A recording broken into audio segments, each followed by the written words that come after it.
โอ้โหงามกว่านี้มีอีกบ่อ้ายโยโยโยโยโยโยโดยลงติ๊กๆเนาะคิดสภาพตอนขึ้นมาให้ได้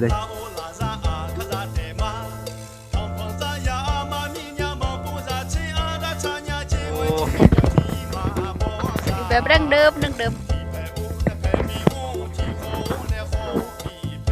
ก็เป็นย้อนยุคในสมัยรุ่นพอแต่ว่าเขาสึกได้ว่าพอเคยอยู่แบบนี้นะ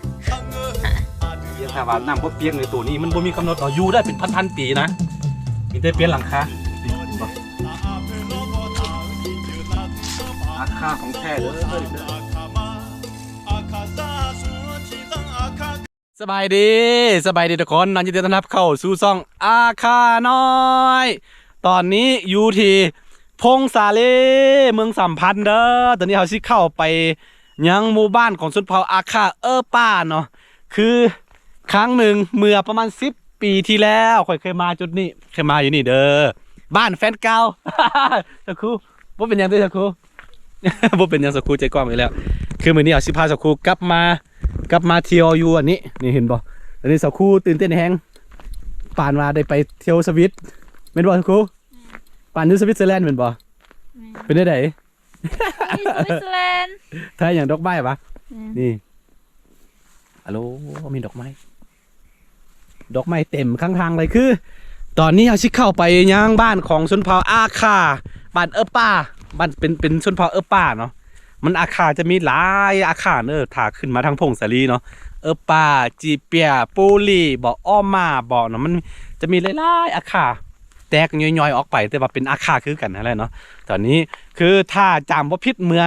9 ปี 10 ปีที่แล้วเนาะมันจะเป็นบ้านของเขาจะเป็นเฮ็ดด้วยดินนะเป็นบ้านดินเนาะก็เลยว่ามีความสนใจแล้วอยากกลับมายามนะอยากกลับมาเที่ยวอีกตอนนี้เส้นทางมันยังเปลี่ยนไปหลายเนาะเมื่อย้อนกลับไป10 ปีที่แล้วเส้นทางน้อยๆนึงจะเป็นเส้นทางยางเข้าไปตอนนี้มีทางรถเข้าแล้วนี่สามารถเอารถจักรเข้าไปได้โอเคเดี๋ยวสิทายทุกคนได้เบิ่งกันตื่นเต้นแฮงเนาะกลับมายามในรอบ10 ปลายปีไปเข้าไป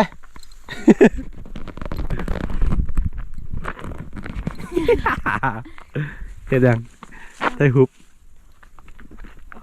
ไปเด้อเสียสกูไทยบรรยากาศนี่สงสารน้องไซเขาโธ่ไปทั้งหมดเลยออกมาจากเวียดนามเลยนี่คือว่าเบิ้งพี่ไปก่อนน่าจะเห็นบ้านหมู่บ้านอยู่ค่อนข้างไกลพูนเนาะฮู้ฮู้พงสาเล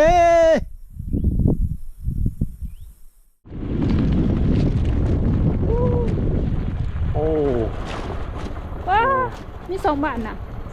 ถ้าพออยู่ใกล้ๆได้3 บ้านโอ้ติดกันเลยนี่ทางกันนั่น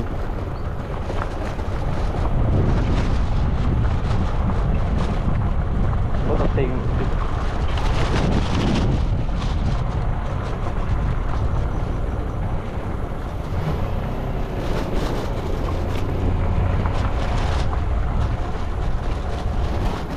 นักขายโอ้ดอกไม้เบิ้งบอลดอกไม้เดี๋ยวสิพาจะไปขี่ยูนิคอร์นตัวม้านี่วะนี่ผู้ว่าขี่ได้บอกเห็นเขาตั้งเข้าไปเลยมาอยู่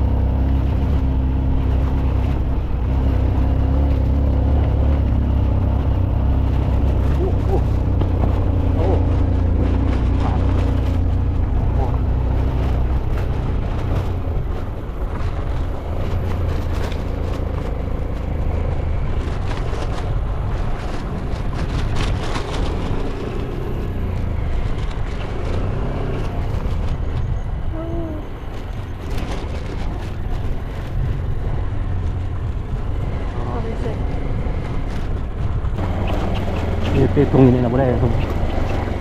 สบายโอ้เลยจังลมหลายครับว่า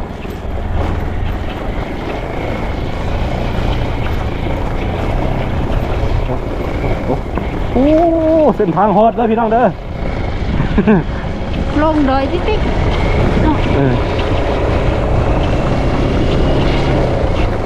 งัดไปด้วยนะ ถเต็งบ้าย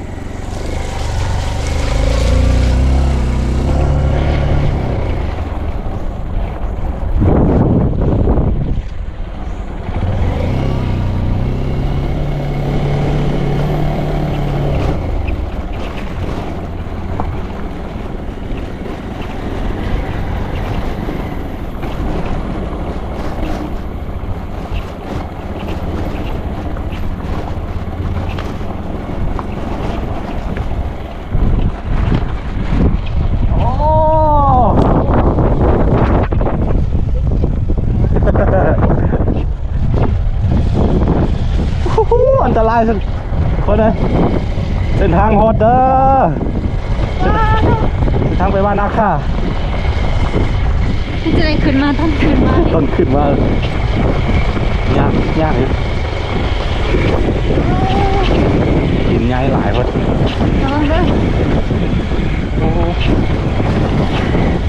ตอนขึ้นปัญหาคือตอนขึ้น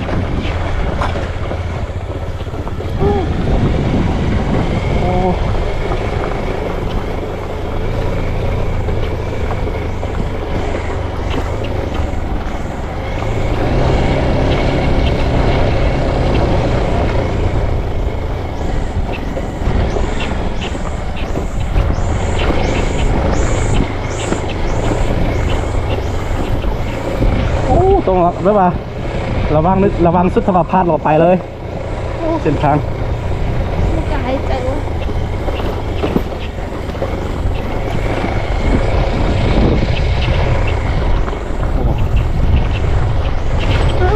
เรียกว่าเป็นนกหินยายพดอ๋อมือไม่ไหวแล้วยับไปได้นี่ยับไป อุ้ยวนเงียบเลยเนี่ย นกทางไปลมเนาะแขนขาคือตาเอาแล้วนะ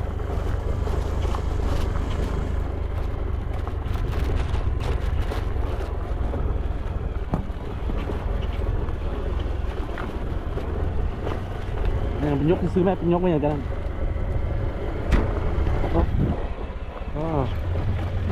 กไม่ทันยกตั้มเลยกัน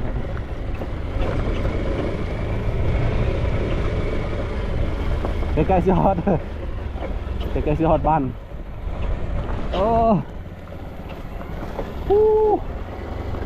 จะได้ ล ไหม งโดยลงติ๊กเนาะ คิดสภาพตอนขึ้นมาเห็นได้ บูเลย คิดบอก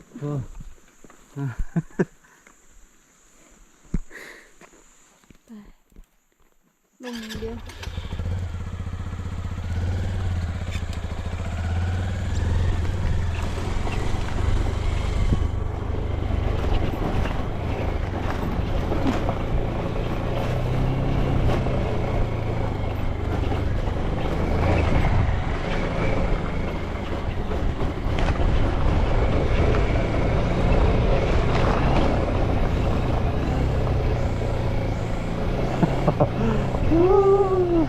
ยับนิดนึงยับนิดนึงมันลงมาเหรอลงมาเมื่อลงอยู่อันนั้นอะ ฮัลโหลผู้ใดมักได้ว่าเรื่องวิบากท้าทายมาทางนี้ได้เด้อบ้านยังป่าโอ้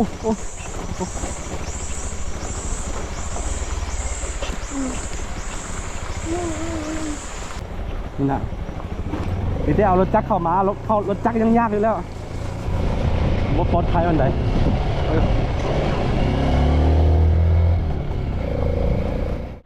โอ้เส้นทาง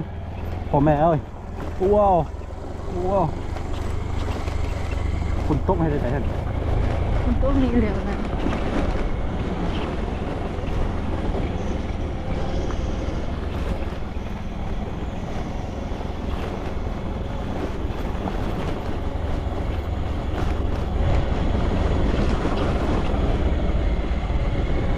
ถ้าบ่แมนคนพื้นที่แท้ๆยังแบบว่านักท่องเที่ยวยังบ่มีเข้ามาเด้อนี่เด้อเพราะว่าคนข้างอยู่ห่างไกลแบบว่าห่างไกลแบบว่าไกลเลยแหละต้องเข้าภูเขาผาแบบนี้โอ้ยผู้ไปทางนี้ทำไมไปทางนี้เนี่ยนะแม่นบ่ มันมีกล่องที่บ้านดิ เอ้าเนี่ยบุ้งไปรถเข้ามาได้ Amazing Amazing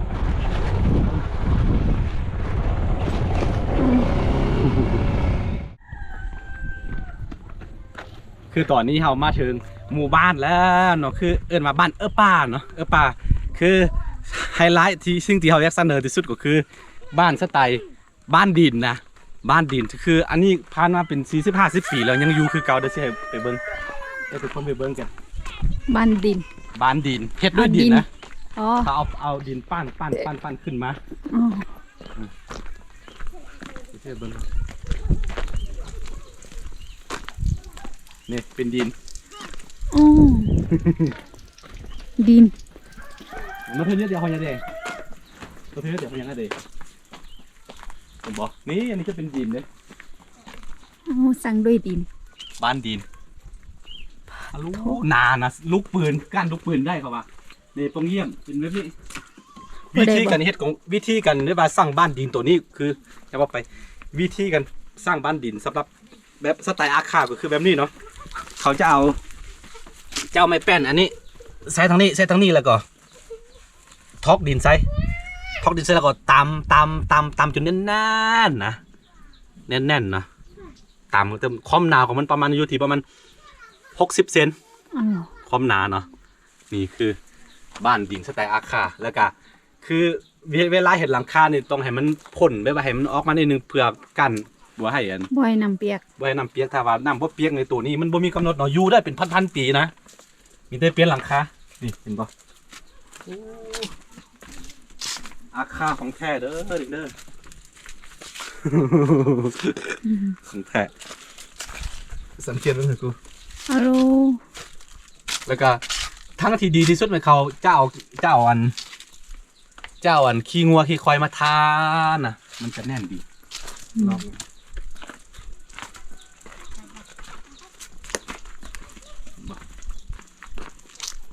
บ่มีไฟฟ้าเนาะ คืออยู่พี่ลืมบอกบ่มีไฟฟ้าเด้อ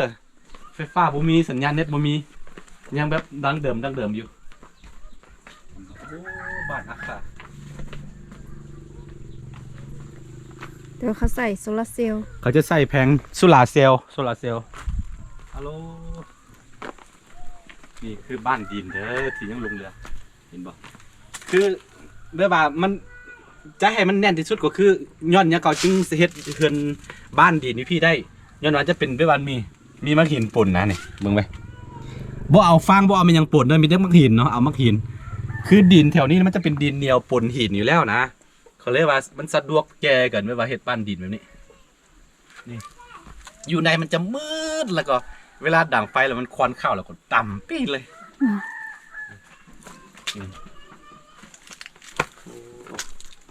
บ้านดินลายหลังแต่ว่าตอนนี้ได้ยินเขาว่ามันเป็นแบบว่าด้านในของมันจะเป็นบ้านดินแบบนี้แล้วก็เขาจะเอาทรายผสมกับซีเมนต์เนาะจะโบกขึ้นแล้วก็แห้งอยู่ดีกว่าเก่าเพราะว่าเมื่อก่อนเขาบ่ได้ปลูกแบบว่าบ้านอาคาบ่ได้ยกขึ้นสูงอะนะมันจะสู้ดินเลยแล้วก็จะเฮ็ดให้เวลามันเย็นเนาะมันเย็นเวลาหน้าหนาวก็มันก็อุ่นนะบ้านดินเวลาร้อนก็เย็นธรรมดาเลยเวลาหน้าหนาวมากก็มันจะเอาความอุ่นตอนความอุ่นนี่แหละเข้าไปมันอบอุ่นอย่างที่ยางไปหลายๆบนเมืองหุบสุขยังอยู่แบบดั้งเดิมบ่มีไฟฟ้าบ่มีสัญญาณเน็ตบ่มีสัญญาณอย่างที่เห็นแหละเส้นทางเข้ามาก็ค่อนข้างไกลถ้าว่าเป็นคนนั้น ถ้าว่าเป็นคนที่แท้ๆบ่เข้ามาแบบไกลบ้านดินเรือนดินนี่คือจะซูปเด้อซูป บ้านป่า ป่า อ๋อนี่สุกแล้ว ไม่ยัง มักนอด นี่เป็นเพื่อนดินมัดเห็นบ่หมู่บ้านนั้นคือจะเป็นหมู่บ้านดินนะเพื่อนดินเนี่ยเป็นเพื่อนดินมัดสิพาไปเบิ่งสิพาไปขึ้นบนสูง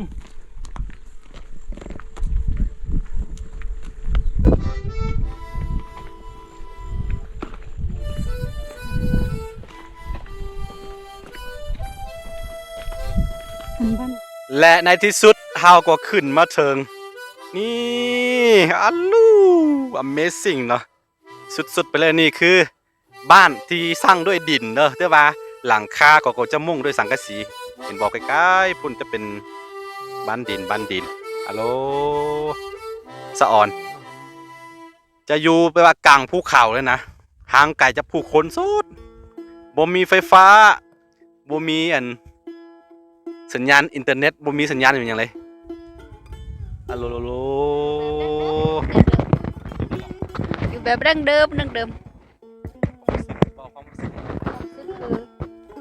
ก็ไปย้อนยุคในสมัยรุ่นพอแต่ว่าเขาก็รู้สึกได้ว่าพอเขาเคยอยู่แบบนี้นะ ยังแบบว่าฮับฮู้เลยถึงกินอายแบบว่าดังเดิมเลย คืออันนี้เฮาคือมักแบบว่าบ้านดินนะโอ้ขึ้นมาทั้งพี่ก็จะเป็นโรงเรียนนะโรงเรียนตอนนี้คือบ่เห็นคนอยู่มื้อนี้วันเสาร์แล้วก็นี่มีงัว งัวมาเรียนหนังสือโอ้ฮัลโหลนี่พุ่นนั่นเส้นทางที่เฮาเดินมาพุ่นแหละโอ้โหงามกว่านี้มีอีกบ่อ้ายโยทุบ้านดินเด้อหมู่บ้านแห่งบ้านดินสร้างด้วยดินแล้วก็มุงด้วยสังกะสี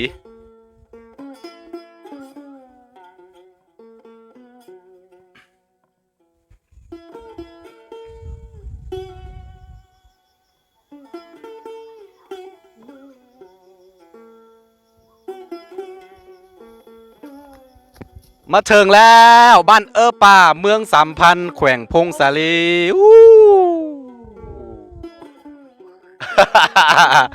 เป็นยังไง รู้สึกว่าดั้งเดิมแล้วก็ย้อนยุค แล้วก็ดีอยู่ตื่นเต้นครับบ้านดินแม่นตื่นเต้นกับกันได้มาเจอหมู่บ้านแบบนี้โอ้สุดยอดเลย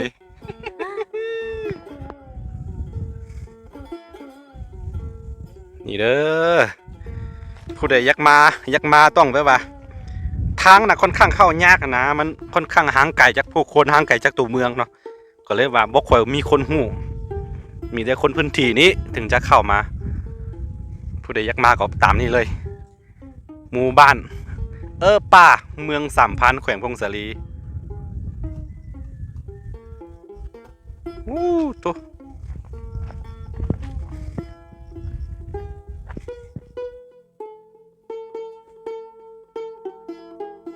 อันนี้น่าจะเป็นหอพักของครู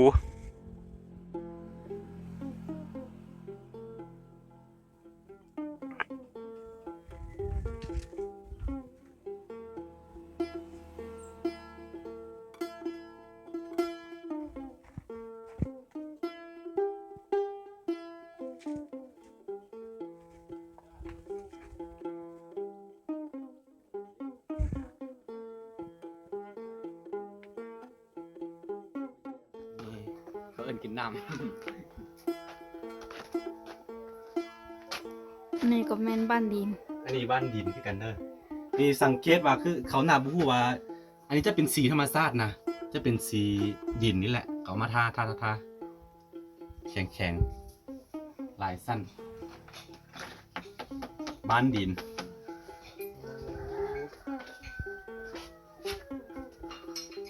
ข้างในบ้านป่าเมืองสัมพันธ์ตามนี้เด้อป่าเมืองสัมพันธ์จะเป็นเมืองด้วยแบบจะเป็นเมืองน้อยที่สุดในบรรดาเมือง7เมืองของพงสาลีแล้วก็ค่อนข้างอยู่ไกลเส้นทางบ่ค่อยดี คือบ้านอันนี้เวลาเข้ามาอะโลโอ้ก็คือจงมาคือจะเบิ่งทางนี้ก็จะนี่มีอะไรอยู่เนี่ยมีอะไรมาหน่อยมีอะไรแบบเนี่ยนั่นเหรออันนี้สมัยนั้นสุดจุดอันนี้จุดเลยกสิกรรมจุดเนี่ยเราวิชาเรียนนี่น้องๆเต็มเลยเราวิชามาเนี่ยมีคนจะเนี่ยเราวิชาด้วยด้วยกสิกรรมอุดมสาระเนี่ยล่ะน้ำซา เวลาไปบ้านอาคานี่ต้องได้กินน้ำ น้ำ น้ำซาน้ำต้มน้ำซา หรือว่าน้ำซาทุกเฮือนเลยเขาเอิ้นมากินน้ำกินในโอ้ งามกว่านี้มีอีกบ่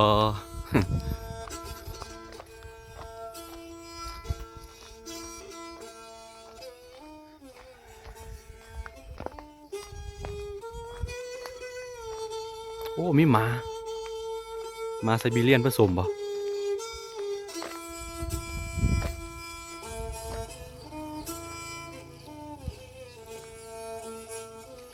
เป็นเฮือนดินหมดนะทุกคนเนาะ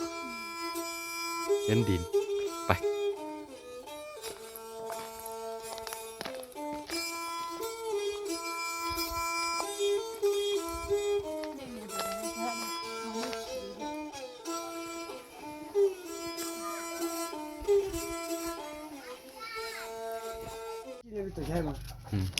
还七八的，还要好个多的。他想不到这里不带起来，你知道，这里就拿个骆驼过去，那那些修的，是我吗？阿哥这里，啊，阿哥这里有，也มีล่ะ这没有，哦，有个种啊，น้ำท้า种啊，那他没了不写做呀，มันเรามือเสียอยู่อ่ะ没写做，ฮะ他你了那这边这样啊，我就嘞。嗯我这就要被批评好了呢，就说呢，哎，你拿我个手机干嘛的？拿我个手那个不呢，拿不热呢。 เพราะเท่าตาบ่เห็น 嗯 ตาบ่เห็น ตาบอดทั้งสองเบื้อง บ่เห็นจังเลย อืม บ่มีอันตา อืม บ่มีอันตาแท้เลยบ่ตัวเลย โอเคทุกคนนะอันนี้จะเป็นการแบบว่าเที่ยวชมหมู่บ้านแบบว่าดังเดิมของสุดพออาค่าเลยบ้านป่าเมืองสัมพันธ์แขวงพงศาลีนั่นเองเนาะตอนนี้กะหาสิเดินทางไปยัง